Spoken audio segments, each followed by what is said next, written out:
Bapak Ibu yang saya hormati,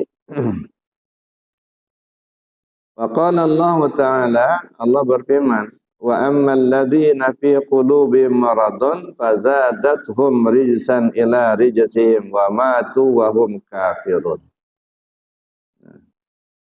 Allah berfirman, adapun orang-orang yang di dalam hatinya ada penyakit, fazadathum rijsan ila rijsihim, lalu bertambah-tambahlah dosa demi dosa, kesalahan demi kesalahan. Akhirnya bertambah-tambahlah penyakitnya itu. Wa matu wa hum kafirun. Lalu mereka mati dan matinya pun kafir. Nauzubillah. Oleh karena itu Allah beritakan wa dzaruz zahiral ismi wa batinahu. Oleh karena itu tinggalkanlah dosa-dosa zahir dan dosa-dosa batin.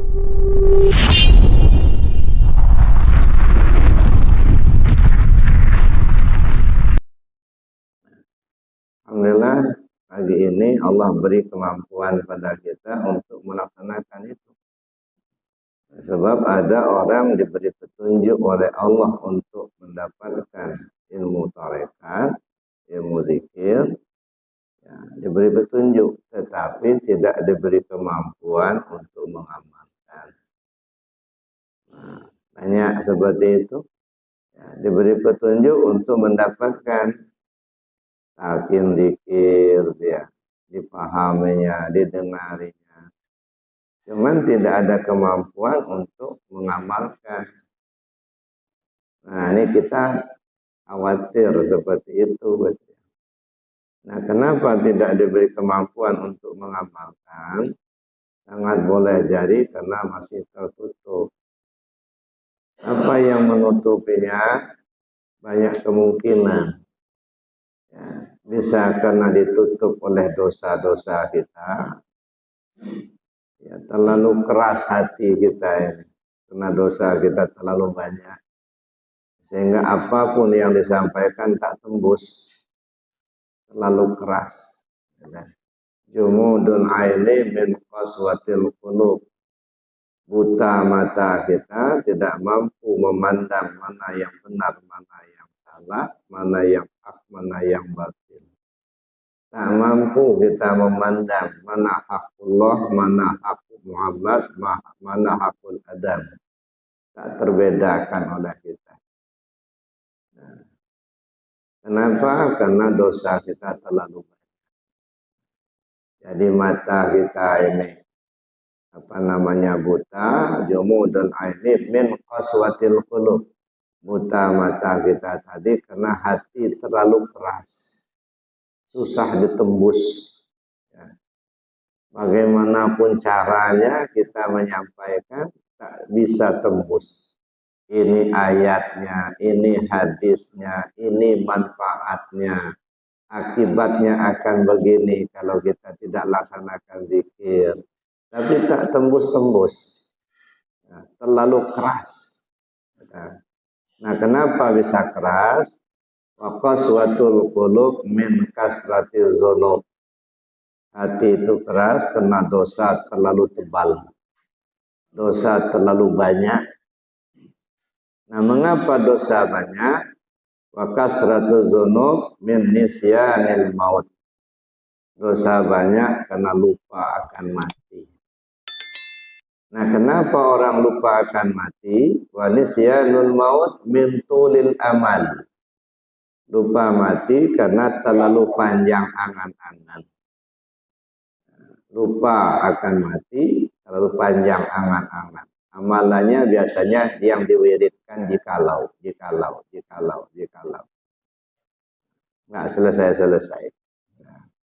Nah, kenapa orang panjang angan-angan? Wa tulul amal min hubbid dunia. Panjang amat angan-angan itu karena terlalu cinta sama dunia. Nggak lepas-lepas dunia. Entah urusan jabatan, entah urusan duit, entah urusan harta, proyek, dan lain sebagainya. Nggak lepas-lepas. Ya. Nah, sedangkan kata Nabi, wa hubbud dunya ra'su kulli khati'ah. Cinta dunia pangkal semua kejahatan. Cobalah perhatikan, semua kejahatan berpangkal dari hubbud dunia. Nah, oleh karena itu Bapak Ibu yang saya hormati, kita bersyukur kepada Allah. Allah beri petunjuk, kemudian Allah beri kemampuan untuk mengamalkan. Yang sangat kita syukuri. Nah, kenapa? Karena dengan kita mengamalkan itu, insya Allah kita akan menjadi hamba Allah yang diridhoinya. Amin. Allahumma amin. Wala syakka anna ilaja amradil batin kulluha wajib. Kama tashhadu bihil ayat wal ahadis. Tidak diragukan lagi bahwa menyembuhkan penyakit batin itu semuanya itu hukumnya wajib. Ya, tidak diragukan lagi bahwa menyembuhkan seluruh penyakit batin adalah wajib. Kama tashaduhu bihi al-ayah wal ahadis. Sebagaimana yang tersebut di dalam Al-Quran maupun dalam hadis. Allah berfirman, Bismillahirrahmanirrahim, fi qulubihim maradun fazadahumullahu maradah. Dalam hati mereka ada penyakit, lalu Allah tambah-tambah penyakit itu. Nah, kalau penyakit ada dalam hati kita, lalu kita tidak obati, khawatirnya berkembang. Nah, jadi penyakit yang lebih banyak. Ujung-ujungnya kronis. Nah, fazadahumullahu maradah. Bertambah-tambah penyakitnya. Enggak satu macam aja penyakitnya. Nah, dan bahkan kalau sudah kronis, ya sudah nggak bisa diobat lagi, akhirnya ya dipaku oleh Allah. Khatamallahu ala qulubihim wa ala sam'ihim wa ala absarihim isyawatun wa lahum azabun adzim. Udah. Kalau sudah seperti itu ya apa mau dikata? Ya, khatamallahu ala qulubihim. Allah tutup hati mereka. Pendengarannya tertutup. Penglihatannya tertutup. Khatamallahu ala qulubihim wa ala sam'ihim wa ala absarihim. Hisawat. Nah, akhirnya bahwa lahum azabun azim. Ya, bagi mereka azab yang pedih. Itu yang kita takutkan Bapak Ibu. Jadi oleh karena itu maka saya berulang-ulang saya bersyukur kita kepada Allah. Allah beri petunjuk kepada kita. Kemudian Allah beri kemampuan untuk melaksanakan. Ada orang diberi petunjuk tapi tak diberi kemampuan untuk melaksanakan. Talqin sudah, ngamalkannya enggak. Itu namanya diberi petunjuk tapi tak diberi kemampuan untuk mengamalkan. Nah, kalau sudah seperti itu kita bertanya ke diri kita dulu. Kenapa ya kok Allah tidak beri kemampuan pada kita untuk mengamalkan? Ada apa ini? Talqin sudah, kita baca ayatnya sudah, kita dengar hadisnya sudah. Banyak para ahli mengungkapkan kelebihan zikir, manfaat zikir. Tapi tidak terbuka hati kita mengamalkan. Tertutup. Itu namanya tidak diberi kemampuan. Saya bilang tadi, kenapa tidak diberi kemampuan oleh Allah? Jumudun aili min qaswatil qulub. Buta mata karena terlalu keras hati. Qaswatul qulub min kasratiz dzunub. Hati keras terlalu banyak dosa. Kasratul dzunub min nisyanil maut. Dosa banyak karena lupa mati. Wa nisyanul maut min tulil amal. Lupa mati karena panjang angan-angan. Wa tulul amal min hubbid dunya. Panjang angan-angan karena terlalu cinta sama dunia. Wa hubbud dunya ra'su kulli khati'ah. Cinta dunia pangkal semua kejahatan. Bapak Ibu yang saya hormati, wa qala Allah Ta'ala, Allah berfirman, Wa ammal ladzina fi qulubihim maradun fazadathum rijsan ila rijsihim wa matu wa hum kafirun. Allah berfirman, adapun orang-orang yang di dalam hatinya ada penyakit, fazadathum rijsan ila rijsihim, lalu bertambah-tambahlah dosa demi dosa, kesalahan demi kesalahan. Akhirnya bertambah-tambahlah penyakitnya itu. Wa matu wa hum kafirun. Lalu mereka mati dan matinya pun kafir. Na'udzubillah. Oleh karena itu Allah beritakan wa dzaruz zahiral ismi wa batinahu. Oleh karena itu tinggalkanlah dosa-dosa zahir dan dosa-dosa batin. Fa'ulima anna kulla man lam yattakhidh lahu shaykhan yursidu ila khuruj an hadhihi sifat fa huwa 'asil lillahi wa rasulih.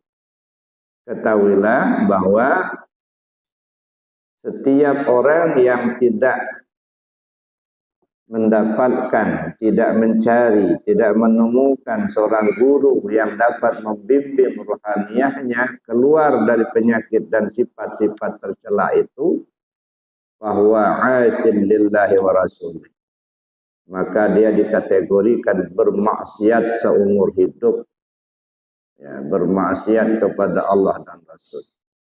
Jadi kalau dia sudah punya penyakit yang banyak, penyakit yang kronis, sifat-sifat yang tercelanya banyak dipakainya, kemudian dia tidak menemukan seorang guru pembimbing yang dapat mengarahkan dan membimbing dia untuk usul kepada Allah.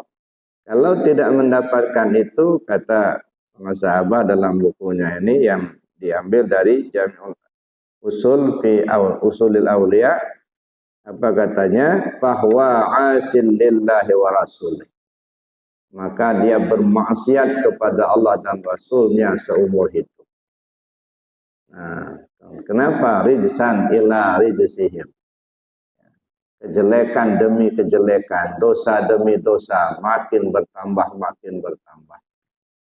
sampai akhirnya usia pun selesai. Padahal kata Nabi SAW, man balagha umruhu arba'ina sanatan walam yaghlib khairahu syarrahu falyatajahaz ilan nar.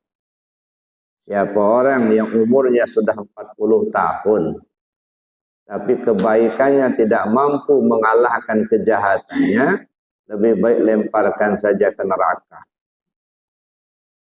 Artinya lebih baik mati daripada hidup, Pak. Kalau umur sudah 40 juga enggak mau taubat, ya, kejahatan, kebaikannya tidak mampu mengalahkan kejahatannya, kasarnya lebih baik mati daripada hidup. Kenapa seperti itu? Inilah kasih sayang Rasulullah kepada umatnya. Kalau diteruskan terlalu lama nanti di neraka.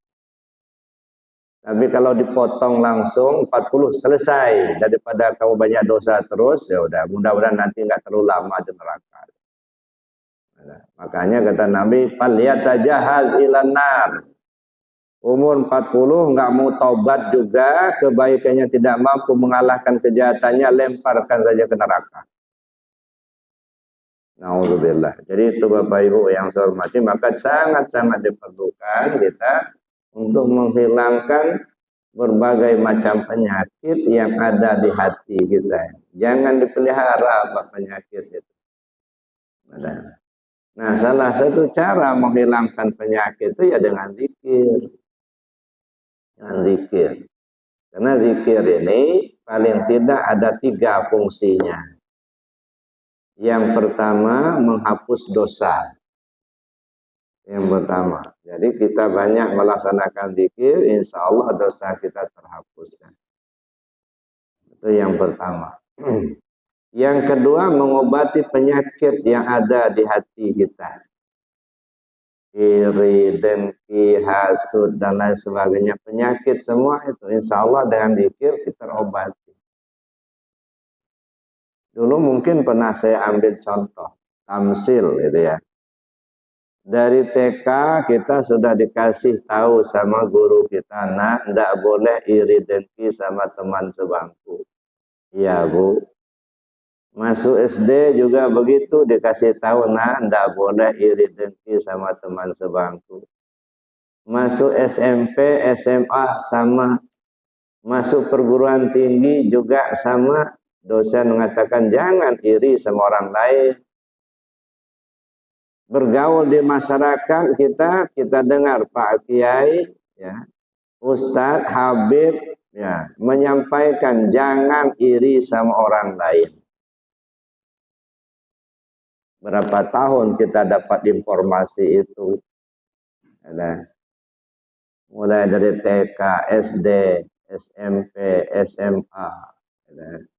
Taruhlah TK 1 tahun, SD-nya 6 tahun, SMP 3 tahun, SMA 3 tahun, 13 tahun. Masuk perguruan tinggi paling cepat 3 tahun, 15 tahun, 16 tahun. Nah sekarang umur sudah berapa? Sudah 60 tahun. 60 tahun dapat informasi Pak. Tapi belum pernah ada reaksi, ada aksi. Informasi diterima, kalau tidak ada aksi, nggak akan habis penyakit itu Pak, nggak akan sembuh nggak. Sama logikanya kita punya kebun, ya, kita tanam cengkeh, ya, cengkeh ditanam, lama-lama alangnya tumbuh, sampai tinggi alang-alangnya, ya, sampai lebih tinggi alang-alang daripada cengkehnya. Lewat orang. Pak, kalau alang-alang ini dibiarkan mati cengkehnya nih, Pak. Oh iya, makasih. Lewat lagi satu orang. Waduh Pak, kalau alang-alangnya tidak dihabiskan, bisa mati cengkehnya ini nanti. Ya, 2. Ribuan orang kasih tahu seperti itu. Kalau nggak ada aksi, kira-kira alang-alangnya habis apa tambah berkembang? Tambah berkembang, nggak ada aksi, biarin aja. Jadi orang ngasih tahu itu informasi, Pak. Nah setelah kita terima informasi itu, ambil aksi. Ya. Oh kalau alang-alang dibiarkan, cengkeh ini bisa mati. Ambil aksi, cari randap, semprot habis. Nah kalau sudah disemprot alang-alangnya mati, lalu cengkehnya kita rawat. Mulai kita pagar, kita pupuk, kita siramin. Nah, lama-lama berkembang. Tapi kalau alang-alangnya dibiarin, nah mati jengkeh. Nah, begitu juga hati kita ini, Pak. Hati kita ini tidak ubahnya seperti kebun. Tanaman aslinya tauhid. Nah, tapi yang tumbuh di kebun hati ini bukan hanya tauhid, Pak. Iri, dengki, hasud, hubul mal, hubul jah. Itu semua itu tanaman liar semua itu. Alang-alang semua itu. Kalau dibiarkan, ya maka tanaman aslinya, tanaman tauhid bisa mati, Pak. Maka ada yang keluar dari imannya, murtad gitu. Ada yang tidak mau ibadah, tidak mau zikir gitu. Ini kenapa? Alang-alangnya terlalu tinggi. Nah, sekarang setelah kita dapat informasi bahwa iri dengki nggak boleh, itu habiskan itu. Gimana caranya? Likulli syai'in siqalah wa siqalatul qalbi zikrullah. Segala sesuatu ada alat pembersih, pembersih hati, zikir kepada Allah. Nah, itu. Ini deterjennya, Pak.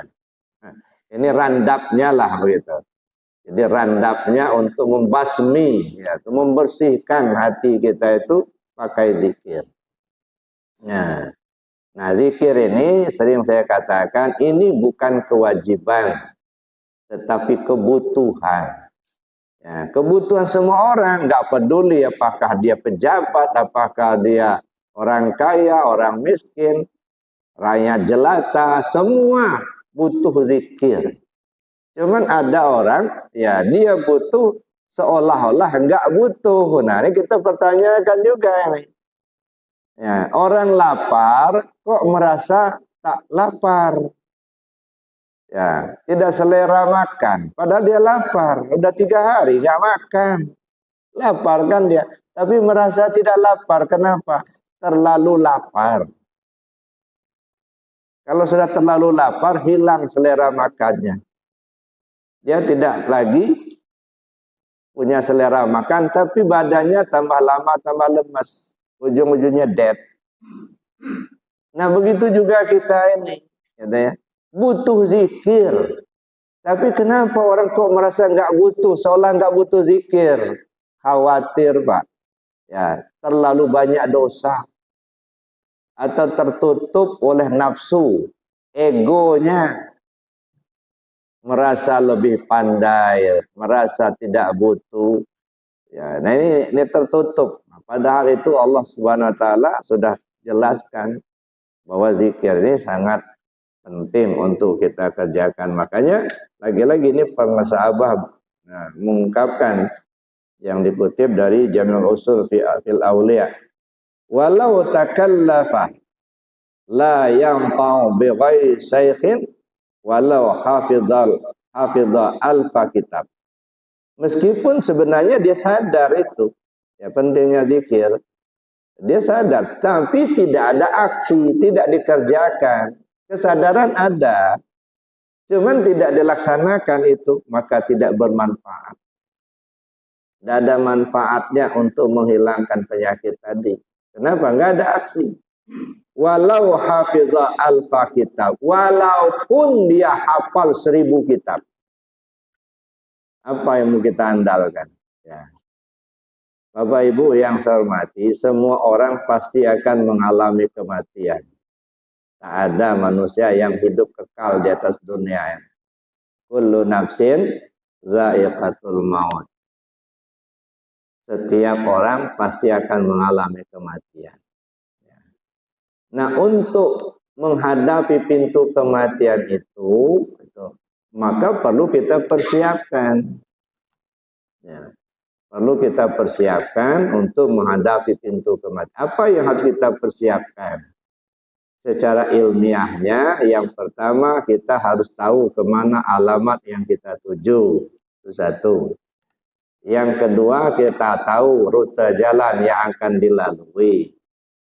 Yang ketiga, kita punya kendaraan yang akan ditumpangi. Dan yang keempat, harus punya bekal yang akan dibawa mati. Nah, ini persiapan menghadapi pintu kematian tadi. Tahu alamat, tahu rute jalan, punya kendaraan, punya persiapan yang akan dibawa. Nah, ini secara ilmiahnya kita pahami 4 macam. Tetapi secara amaliyah, apa yang harus kita lakukan? Ada 3. Yang pertama, latih lidah dengan zikir jahar.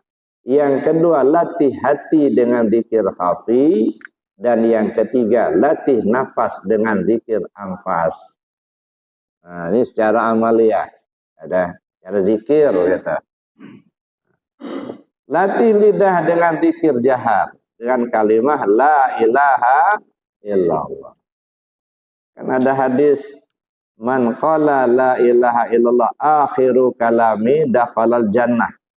Siapa orang yang akhir kalamnya la ilaha illallah, dia masuk surga. Ini bukan tawaran murahan, tapi tawaran sulit. Saking sulitnya menghadirkan kalimat itu ketika orang akan mati, kalau bisa hadiah surga.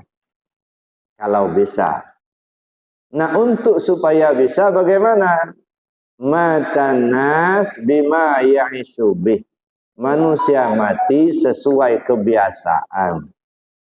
Nah, oleh karena itu biasakan dulu lidah ini nyebut kalimah la ilaha illallah, supaya ketika akan mati nanti kita menyebut kalimat la ilaha illallah. Nah, kalau masa hidup sekarang ini jarang-jarang nyebut la ilaha illallah. Apalagi kalau sudah membenci kalimat itu, khawatir Pak. Ya, khawatir nggak hadir kalimat itu ketika akan mati nanti. Itu satu, karena tidak terbiasa. Bahkan kadang-kadang belum mati lidah sudah tak bisa ngomong lagi. Kena stroke. Ya, lidah sudah nggak bisa ngomong.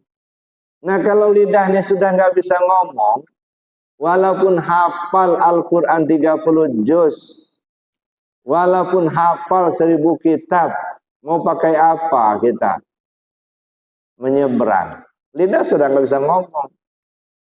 Kalimat la ilaha illallah sudah tak teringat. Walaupun teringat tak bisa terucap. Nah, satu. Sudah alat sudah tak bisa dipakai. Sudah akhir. Yang satu ini. Maka satu-satunya yang bisa kita gunakan alat itu adalah hati. Zikir hafi. Nah kalau hati ini juga nggak pernah zikir, gimana cara zikirnya hati? Tahu kata orang begini, tapi nggak pernah praktek. Nggak tahu caranya seperti apa, belajar nggak pernah, dengar-dengar aja, dengar ceramah aja. Cuman nggak pernah belajar, nggak pernah praktek. Nah gimana cara hati ini zikir? Nah kalau sudah seperti itu, kepada siapa kita bergantung?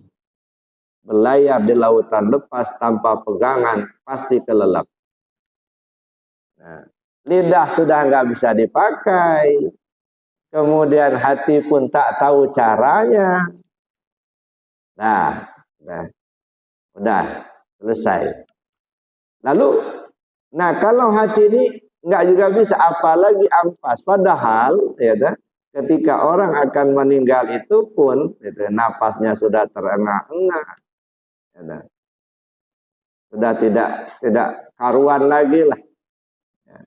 Artinya dia sudah tidak menghiraukan lagi yang lain. Cuman gimana, pegangan nggak ada. Mau zikir hafi, hati nggak pernah tahu cara berzikir. Zikir ampas juga nggak tahu cara zikirnya. Maka mumpung badan masih sehat, ya, umur masih ada, mari sama-sama kita persiapkan diri kita untuk selamat. Nggak peduli apakah dia pejabat, apakah dari rakyat jelata, dia orang kaya, harta, dia orang miskin, laki, perempuan, sama saja semua orang membutuhkan itu. Nah, maka sering saya sampaikan, mari kita biasakan zikir 3 R. Pertama, zikir jahar dengan kalimah la ilaha illallah. Yang kedua, zikir hati dengan ismu zat. Lalu yang ketiga, zikir nafas. Nah, ini persiapan dalam bentuk amalan. Tapi ada persiapan dalam bentuk kajian. Yang saya katakan tadi, kemana kita pergi sesudah mati. Itu persiapan dalam bentuk kajian. Maka kata orang tua-tua kita dulu, duduk di kajian katanya. Nah, bagaimana duduk di kajian itu? Nah, siapa? Zat mana sifat. Begitu. Ibarat kata orang, bagaimana sikap kita ketika dia tiada tapi ada. Nah, dia tiada lagi di tubuh, tapi ada di samping. Tahu kita. Tubuh kita dimandikan orang, tubuh kita dikafani orang, tubuh kita disolatkan orang. Tahu. Tapi sudah enggak di dalam. Nah, bagaimana kita bersikap ketika itu? Ini yang saya katakan harus tahu alamat. Kemana kita pergi sudah mati. Ini pentingnya untuk ngaji. Jadi bukan hanya sekedar ceramah-ceramah, ketawa terbahak-bahak, sayang di waktu, Pak. Ya, enggak waktunya lagi zaman sekarang ini. Ya, banyak ceramah ketawa terbahak-bahak. Silakan untuk muda-muda. Tapi seumur kita yang kita inginkan, mana pakaian hidup, mana tompangan mati. Itu yang penting, Pak. Enggak lagi kita bicara pahala-pahala, enggak. Mau dapat pahalamu enggak, terserah. Enggak ada urusan. Ya, dah. Jangan terobsesi kita kalau beramal ini dapat pahala ini, dapat pahala ini. Ya untuk yang muda-muda silakan. Tapi kita yang tua-tua jangan. Nyesal nanti. Ya. Tapi gimana kembali ke Allah? Itu yang penting dulu. Itu. Tak usah terpikir lagi dulu kita. Tidak terpikir dulu kita mau masuk surga, mau masuk neraka. Ya. Surga itu rahmat Allah, Pak. Nggak bisa kita, walaupun tunggang tunggik seumur hidup kita ibadah, apa sudah jaminan masuk surga? Belum tentu. Dengar ceritanya Nasuha. Orang banyak dosa, ngebunuh orang 100 orang. Ya, Allah berkehendak masuk surga. Dosanya diampuni Allah, dia masuk surga. Bandingkan dengan kisah ada seorang abid yang rajin ibadah, sampai sejadahnya dari batu, batu pun cekung karena sering digunakan sujud. Mati, masuk neraka. Nah, jadi artinya nggak bisa kita mengandalkan karena kita banyak ibadah udah jaminan masuk surga, belum tentu, Pak. Nah, maka saya pikir ya udahlah. Yang penting sekarang ini gimana kita kembali kepada Allah. Ya. Yauma la yanfa'u malu wa la banun illa man atallah biqalbin salim. Ingat pada satu hari nanti, hartamu, anakmu, istrimu, suamimu tak bisa nolong sama sekali. Yang selamat hanyalah yang datang menghadap Allah dengan hati yang bersih. Bersih dari selain Allah. Tak tersangkut lagi hati ini dengan apa dan siapa. Kecuali hanya kepada Allah semata. Nah, menghilangkan sangkutan-sangkutan ini enggak gampang, Pak. Ya, banyak tersangkut hati kita ini. Tersangkut sama pujian orang. Tersangkut sama pahala. Tersangkut sama surga. Tersangkut sama jabatan. Tersangkut sama duit. Banyak sangkutan. Tersangkut sama makhluk. Nah, bagaimana membereskan itu, membersihkan sangkutan itu? Tidak mudah, Bapak Ibu. Tidak mudah. Menghilangkan sangkutan-sangkutan. Gimana di hati itu hanya ada Allah. Tak tersangkut dengan apa dan siapa. Nah, oleh karena itulah, ya kita perlu menghilangkan sangkutan, mengembalikan pinjaman. Dua ini yang perlu kita lakukan. Hilangkan sangkutan. Bagaimana cara menghilangkan sangkutan? Kenali diri. Kenal diri, kenal kepada Tuhan kita. Kalau sudah kenal kepada Allah, insya Allah hati ini tak tersangkut lagi dengan apa dan siapa. Kecuali hanya kepada Allah saja. Kenapa? Ya udah kenal. Maka untuk mengenal Allah, kenali diri. Ya. Yang kedua, kembalikan pinjaman. Wa anfiqu mimma razaqnakum min qabli an ya'ti ahadakumul maut. Serahkan apa yang sudah Allah berikan padamu sebelum ajalmu datang. Serahkan apa yang diserahkan, diberi Allah sama kita. Jangan akui punya kita. Allah beri kita hidup, itu hayatnya Allah. Allah beri kita melihat, itu basarnya Allah. Allah beri kita mendengar, itu samanya Allah. Allah beri kita kekuatan, itu kodratnya Allah. Allah beri kita kehendak, keinginan, itu iradatnya Allah. Allah beri kita pengetahuan. Tahu ini, tahu itu, sampai ilmu tinggi. Itu semua ilmunya Allah, bukan ilmu kita. Yang punya ilmu hanya Allah. Maka kembalikan itu semua sebelum ajalmu tiba. Kalau enggak punya, Pak, jangan aku punya. Ini kan kita enggak punya, tapi ngaku punya. Ibu punya ruh apa tidak? Ada enggak ruh Ibu? Nah, Bapak ada ruh? Ada. Pernah bikin ruh?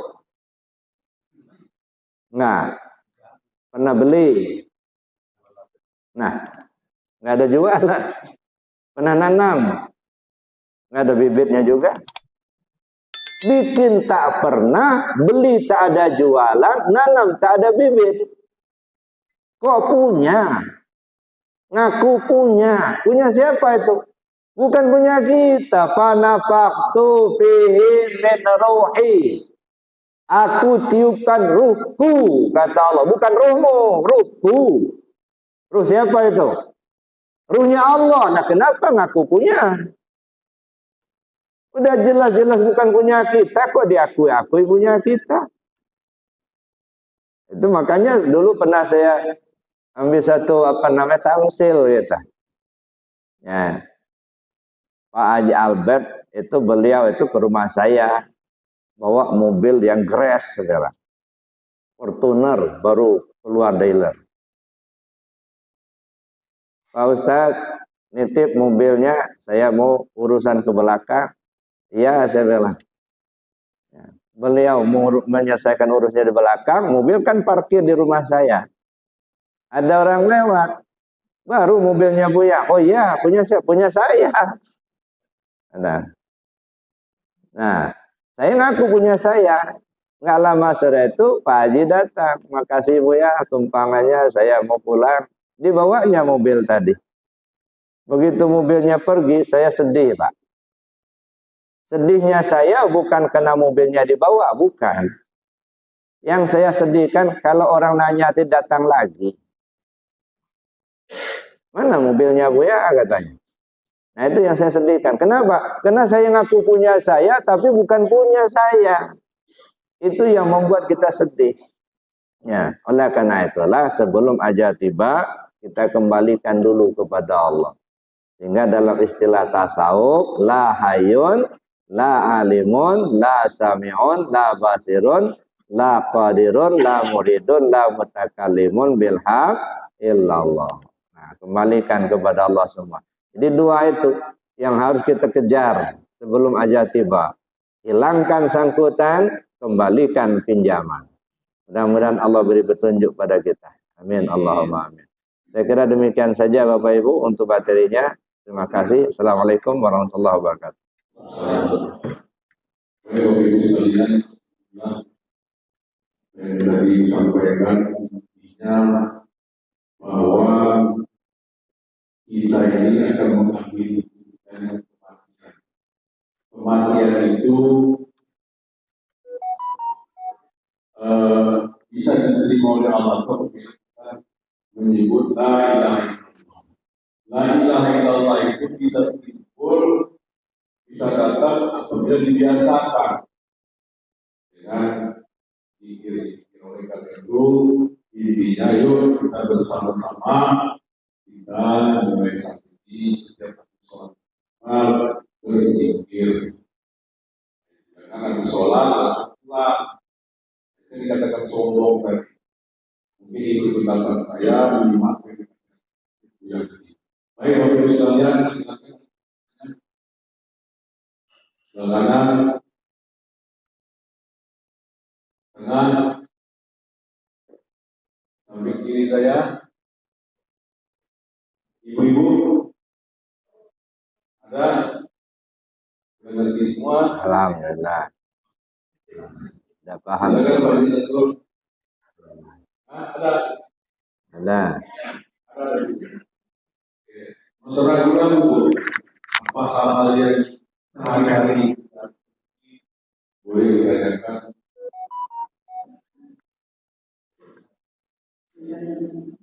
Assalamualaikum warahmatullahi wabarakatuh. Waalaikumsalam. Yang mau saya tanyakan begini, misalkan kita itu mempunyai hutang sama orang, masih saudara lah, masih ada hubungan saudara. Kemudian pada saat itu tuh kami belum sanggup mengembalikan. Nah, setelah lama sekali tuh beliau meninggal. Nah, kemudian pada saat kita menghutang itu ada saksi-saksi juga sama-sama saudara, tapi semuanya juga saat ini sudah meninggal semua. Jadi bagaimana kita itu caranya membayar hutang kepada beliau itu karena saksi juga sudah nggak ada. Sedangkan kita tuh pada saat itu tuh hutangnya tuh karena berupa emas. Jadi saat itu tuh emas itu sebesar apa kita juga nggak tahu. Misalkan berapa gram gitu nggak jelas. Tapi berhubung itu tuh masih ada hubungan saudara, jadi ya udahlah nggak apa-apa gitu. Tapi sebenarnya kita tuh pada saat itu hutang, tapi hutangnya sebesar apa tuh kita nggak tahu Bu ya. Jadi sekarang gimana caranya kita tuh harus membersihkan diri untuk mengembalikan hutang itu, bagaimana caranya? Karena saksi-saksi sudah semua nggak ada Bu ya. Itu aja pertanyaan dari saya. Terima kasih. Wassalamualaikum warahmatullahi wabarakatuh. Salam. Ya, makasih Bu, pertanyaannya bagus sekali. Ya. Cuma itu yang berlaku di kehidupan sehari-hari. Cuman ya nggak apa-apa. Cuman dulu pernah saya sarankan, ya, ketika kita berada di lapangan bola kaki, main bola kaki, jangan main pingpong. Artinya ketika kita ngaji tasawuf, ya pertanyaan tentang tasawuf, jangan bertanya tentang fikih. Nanti kalau kajinya ustaznya fikih, nanya tentang fikih supaya fokus. Nah, nanti materi yang saya sampaikan nggak terpahami, kita keluar ke materi lain. Ujung-ujungnya pulang nggak dapat apa-apa. Syukur-syukur kalau sudah terpahami, ya. Tapi nggak apa-apa. Ya. Jadi begini, ibu tahu punya utang itu dari mana? Kan udah mati semua, keterangannya nggak ada. Tahu dari mana ibu dapat ada utang? Itu satu pertanyaannya. Benar nggak punya utang? Habis keterangannya nggak ada. Saksi sudah mati. Ya. Yang bersangkutan sudah mati pula. Nah, itu satu. Tapi kalau mungkin ibu sudah pernah tahu, ya, mungkin yang bersangkutan bercerita, saya punya utang dengan si Anu. Gitu. Nah itu saksi. Saksi yang masih hidup, tanya sama dia. Yang tempat dia bercurhat dulu, walaupun tidak menyaksikan waktu dia tanda tangan. Tapi waktu dia akan meninggal, mungkin dia cerita. Ya, sini dulu nak, sini dulu Pak, katanya kepada orang lain misalnya, saya ini punya utang sama si Anu, utang saya sekian, tapi belum terbayar. Berarti dia saksi itu. Bukan saksi waktu tanda tangan, bukan. Tapi saksi waktu dia menyerahkan itu. Nah, tanya sama dia masih hidup. Kata, berapa utangnya? Ya. Nah, jadi itu yang pertama. Jadi harus cari tahu dulu, benar nggak dia punya utang. Kalau sudah ada kepastian bahwa dia punya utang, gitu ya. Nah, bayar, ya, ahli waris bayar sama ahli waris, gitu. Ibu sebagai ahli warisnya, ibu bayar sama ahli waris tempat berutang itu, gitu. Ya, kalau yang bersangkutan atau bapaknya berutang, ya dia sudah meninggal, ya. Jadi yang berutang sudah meninggal, kemudian yang tempat berpihutang sudah meninggal pula, itu ya. Tapi anaknya tahu, nah anaknya yang bayar. Anaknya yang bayar sama anaknya yang tempat piutang, gitu. Ya, insya Allah itu terbayar. Gitu. Itu kalau sudah positif, udah apa namanya jelas dia berutang.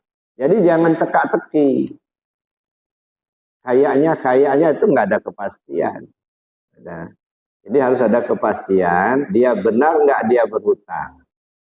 Nah, kalau dia hutang berapa hutangnya? Kalau misalnya nominalnya tidak diketahui, ahli waris yang berhutang tak tahu berapa nominalnya. Kemudian yang ahli waris yang berpiutang juga tak tahu nominalnya, tapi sama-sama tahu bahwa mereka sudah hutang piutang. Ya sudah, seikhlasnya bayar. Diperkirakan dan lebih kurang mohon maaf. Nah, itu insya Allah Allah mengampuni. Saya kira itu Bu ya. Nah, tapi itu jangan apa namanya teka-teki. Jadi harus ada kepastian. Nah, pasti bahwa dia benar dia berutang, udah pasti satu itu. Dari mana tahu itu saksi hidup. Nah dia tuh berpesan dulu sama si Anu bahwa dia punya utang supaya dibayarkan. Jadi kalau nggak ada saksi, nggak ada keterangan, ya dia khawatir kan bisa saja orang ngaku-ngaku punya utang. Nah, tapi kalau nggak ada saksi berani sumpah. Nah, jadi sumpah itu adalah pembuktian apa namanya menguatkan yang tidak punya saksi. Nah, dia disumpah. Kalau sudah disumpah, berani disumpah, ya sudah bayar. Kalau dia berbohong, resiko untuk dia. Saya kira itu Bu ya.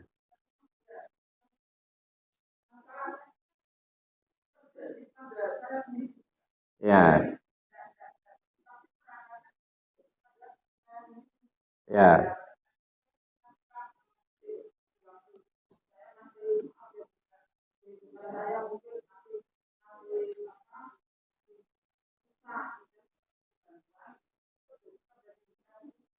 ya.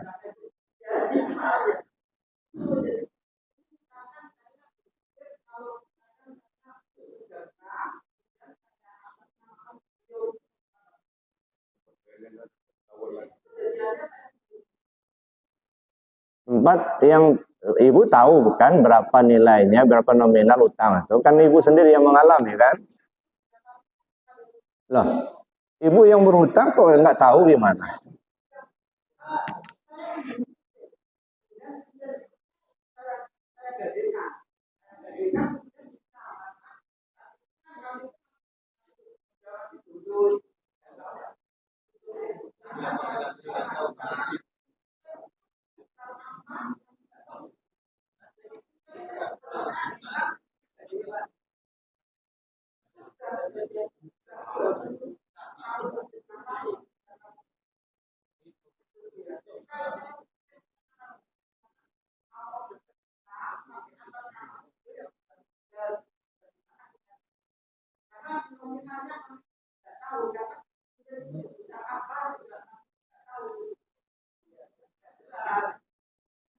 Tempat berhutang itu sudah meninggal juga.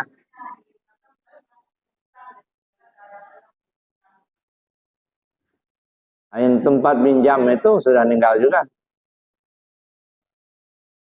Ibu berhutang, ya tempat minjamnya dulu sudah meninggal pula. Jadi nggak ketahuan lagi gitu.